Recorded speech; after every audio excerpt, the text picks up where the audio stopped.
What if I told you that self-love isn't something that you go out and find, it's actually something you practice and cultivate from within? So many of us go through life waiting for the day we'll finally feel good enough. We think self-love will come when we achieve more, when we look a certain way, or we get the validation that we've been craving from others. But unfortunately, the truth is that self-love isn't a destination. It's a daily practice. It's a commitment to ourselves, to yourself, moment by moment. And the reason that you haven't found it yet is because you were not taught to cultivate it. You've not lost it, but that's what this video is about, teaching you to cultivate self-love. Because today I want to share with you 5 simple yet powerful ways that you can cultivate self-love every single day.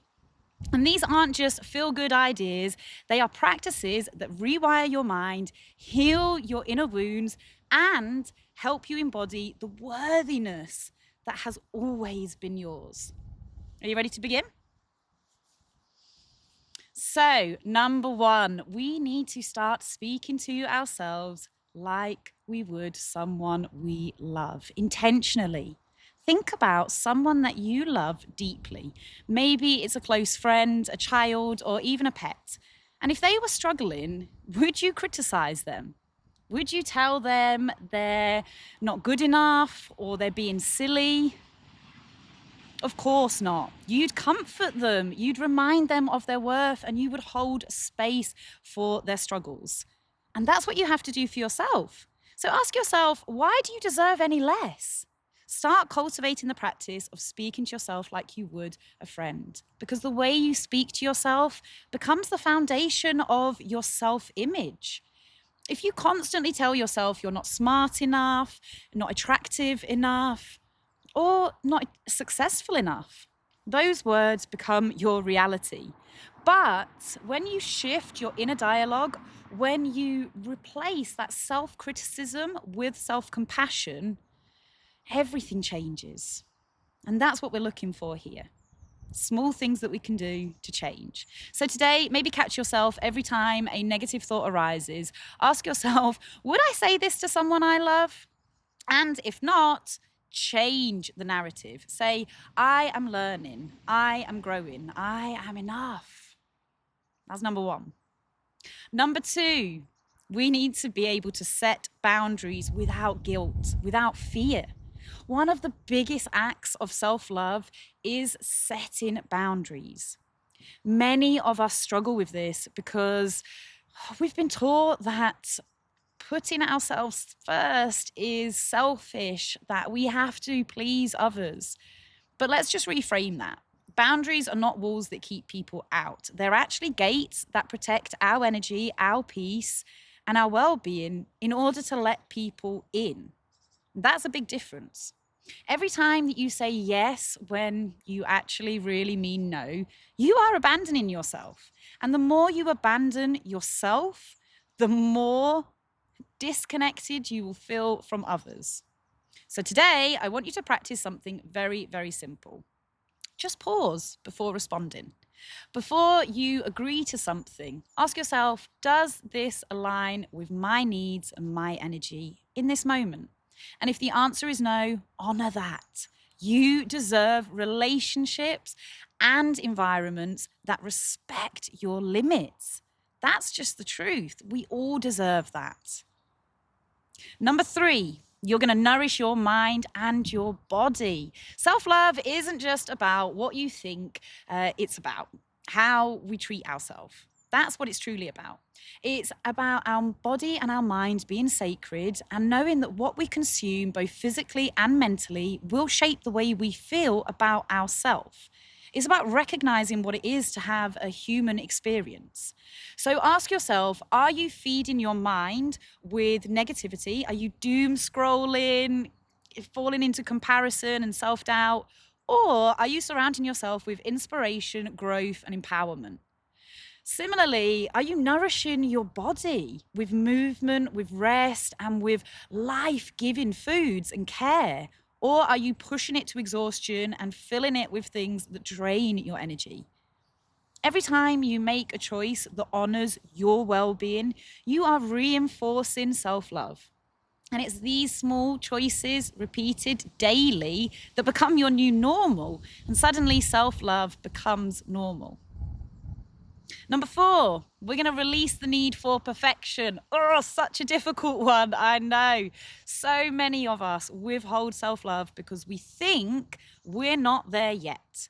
We tell ourselves, I'll love myself when I lose weight, when I get the job, when I have it all figured out. But let me tell you something. There is no perfect version of yourself. There's no perfect version of you that you need to become before you are worthy of love. You are worthy now in this moment exactly as you are. It's important that we grasp that perfectionism is a trap. It keeps us stuck. It constantly means that we're chasing an illusion of enoughness that will never come. But real self-love is messy. It's embracing ourselves on our good days, our bad days, our hard days. It's knowing that even when we struggle, we are still deserving of kindness, even if that's to ourselves. We have to embrace our whole self, even the messy parts that we really don't want to, because we all have parts of ourselves that we try to hide or that we turn away from. The insecurities, the past mistakes, the not enoughness. But self-love isn't about perfection. It's about acceptance. So think of a child that's learning to walk. We don't criticize them when they fall. We encourage them to get back up. So what happened? Why do we shame ourselves when we stumble? Self-love means embracing yourself fully, flaws and all. And that's a difficult one to grasp, I know. But number 5, I'm going to leave you with is to choose yourself every day.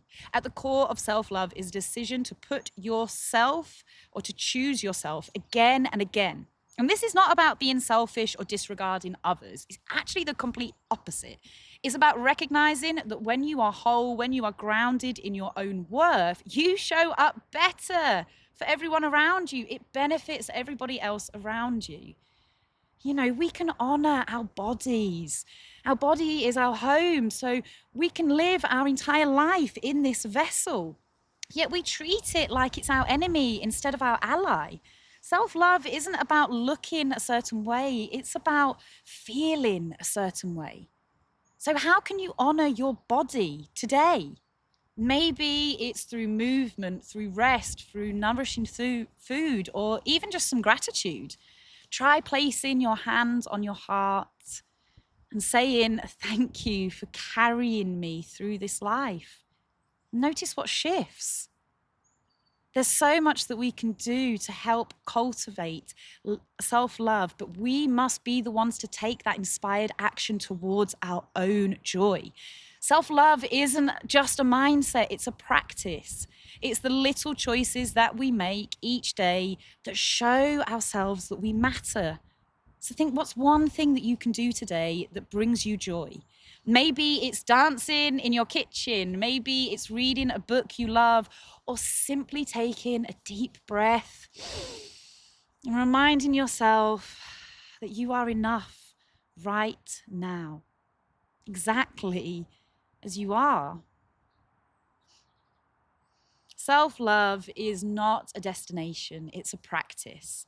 And every time you choose yourself, you are rewriting the story. You are stepping into the person you were always meant to be.